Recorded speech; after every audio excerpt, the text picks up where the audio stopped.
Hey, hope everybody's having a great day today. I am. I was just sitting here doodling, and in the doodle, I started thinking about different things, so I just started writing it down. But first, look at this. Look at all this energy in this cup.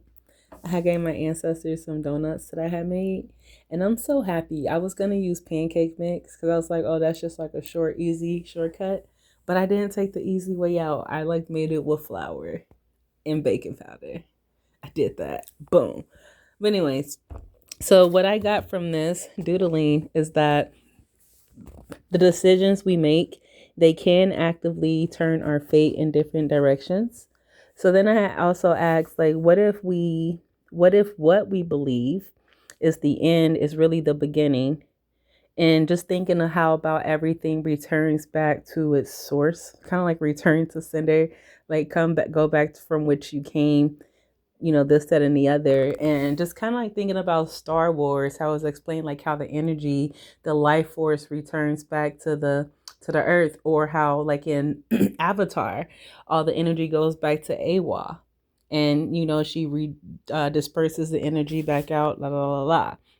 But it's like kind of like the thought process that I have with this. So I was also thinking, like, what makes people become evil? And I know, like, upon good, evil had to be established because you would have to know a distinction between good and evil, right? So that's what my thing is. Like, of course, going to the polarity of it. But I'm just like also just still thinking, like, but what makes people here on earth become evil? Or like people like, doing dark magic. Like what makes you like take a gift that was beautiful and just turn it and start doing ugly things with something beautiful? So then I just started thinking to myself, just curious, and that's why I have here like insides rotted because they have been here in this system or here on earth too long. And so I'm just going into like old spirits that's been like recycled. And that's what's kind of like what I'm getting into, like with this here, uh that your decisions are set in stone, but the decisions they started from like choices, and your choices are like mini sands. So like sands can, they're everywhere. So like you'll have many choices, but you take that sand and then you start to make that building block or that foundation for the decision. And then when you make that decision, you're making up your mind. So it's like pretty much set in stone. But also decisions can change, but then, like breaking the stone, you got to crack that barrier or something has to happen. But I'm like, between decision and choices, there's consciousness or awareness of like either both, or and then because the consciousness is between the decision and choices, that's where the distortion comes in between cause and effect. Cause times effect will equal a reaction or a change. And then I'm like, okay, so that was just going into like reasoning. And then I'm like, but what is the reason to test either the cause or effect of a reaction? Predictions, trying to measure the outcomes, or believing that you can measure the outcome by doing these tests and predictions. And then I'm just thinking about like reason, what is reason? And then just thinking like, reason going into love and logic and things like that. But then love over fear is kind of like how this system keeps you here in a way, like if you think about it. And love was weaponized to have like two, like the mouth, like a double-edged sword. So love can go both ways, right? So people would do the strangest things out of love, right? Love can make you go above or beyond.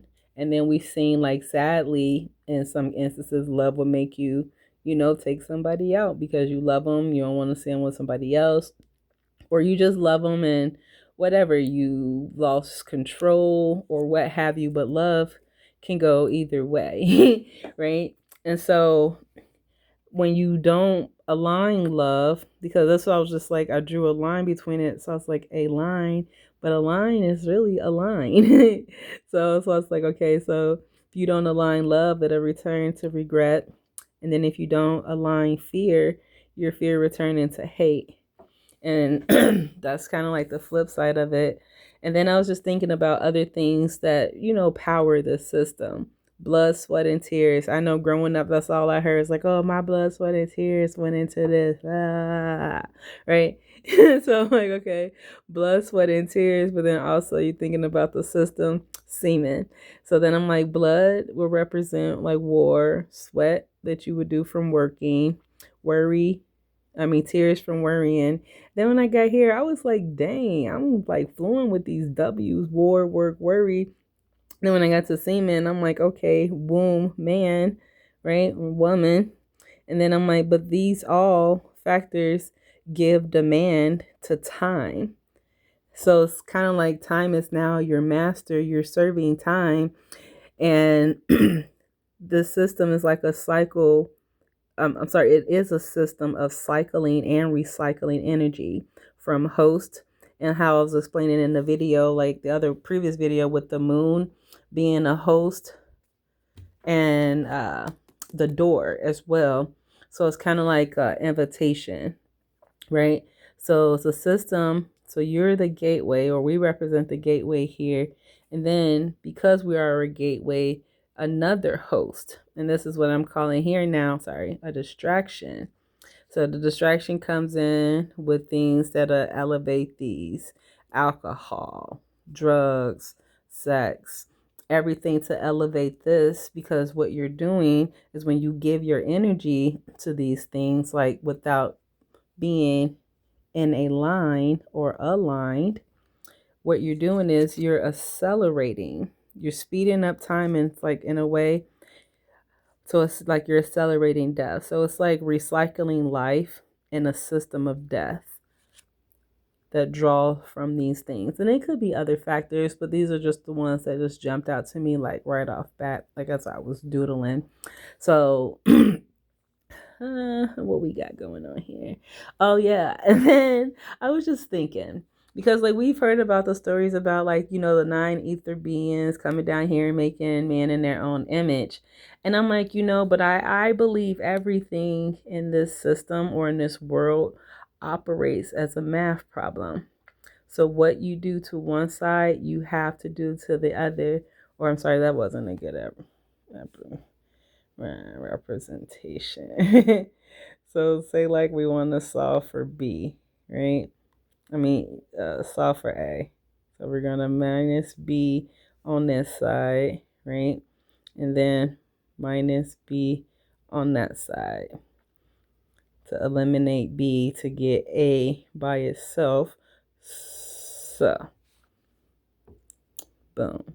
So then that's why I believe how this world operates as well. What you do to one side, you have to do to the other. So we heard about one, or Yakub, Jacob, whatever you want to call him, right? How he made man into his own image, the super race, and the, processes he went to do so, right? So I'm like, what if someone who looked like you, but was not your kin, threw rocks and hit their hand? Then I ask the same question on the other hand. So this will represent dark-skinned people, or I'll just say white and black, even though it's not the race, but whatever. I'll just say it for this instance. So what if somebody who looked or appeared to be black started a fight with someone who appeared to be white? So someone who looked like you but was not your kin. So someone got into costume, into character, right? Because this earth is a show, it's a play, it's a stage, right? Got your actors, your models, right? Everything is designed as a stage, right? And so everybody's here to play out their roles. So I'm like, what if two characters, two shapeshifters, boom, dressed up in two costumes, start fighting each other and did this, and then they threw rocks from each side and then hit their hand, and then they stepped back. Kinga! Bro, chill. Oh my goodness. Anyways, but they threw rocks from, they started a fight, and then they just stood back into the shadows, And then this person was like, oh, that's my people, I gotta defend them. Then they're like, oh, that's my people, I gotta defend them. So it's like essentially, what up, cuh? And so it's like you got put into an arena to fight because you're defending what you thought was your honor, right? From both sides. But now you're fighting each other. But the ones who started it is just sitting back now and just watching and collecting blood, sweat, tears, and semen from, because, like, having more babies or whatever to populate the war or what have you. But anyways, so you got put into an arena, into a fight, but you don't even know what you're fighting for. You're just going from what the last person said before the last person before the last person. And then what if that's just what happened? And then we got taught to not like each other, because part of the reason I started of people is just from how I was brought up and the stories that I got told, about other races. So I'm just like, you know what? I get that they experienced that, and that was unfortunate, but maybe everybody is not like that. And it turns out everybody that I've met from different races was nothing like how I was told, like, oh, if you go around this person or these type of people, they're going to do this, or they're going to do this, you're going to do that. But what you do find is that you do have rotten apples or rotten fruit in every set of crops. It just happens, or it just happens. And so it's not just to say like all is some way or all is one way. But then that goes again with the decisions that I was talking about, the cause and effects. And then it's really just going into yourself, listening to yourself. What do you say? And I had to take that same logic. And that's what helped me to walk away from church and to keep walking. And it's not because, I didn't believe in, this, that, and the other. I understand to a certain extent. But then just understanding too that some of these spirits have been here for too long. And sometimes they may tell you what's right, but to them, they got so bored. It's like a game now. And it's like not even like, and it's kind of like what I said down here, like you're like pieces on the board now, right? Your chess pieces, like, oh, let's give these chess pieces a purpose, right? This pawn only gonna move 1 or 2 spaces, right? But this knight gonna jump over here. So I'm gonna tell this knight, like, you're gonna be the strongest knight in the world, just so you can go get one little piece to play in somebody else's game. That's just kind of like what I'm getting at. But it's just also something to think about. Just really something to think about. And just coming down to like the earth has been out of alignment for so long that it just responds to frequency, right? And then think about, like I was explaining, like when you laugh, it's the same action as crying. Like it's the same motion. So to the source, it doesn't recognize happiness or sadness. It just recognizes. So like if you ever get confused, like, oh, what's right or what's wrong, what's left or what's right, you ever get confused, like, oh, my left hand, my right hand, just turn around. You're standing one way, left is right, you turn around, your left is your right. So it's just perception, but just turn around. That's all I got. But I love you guys, and I hope you have a great day.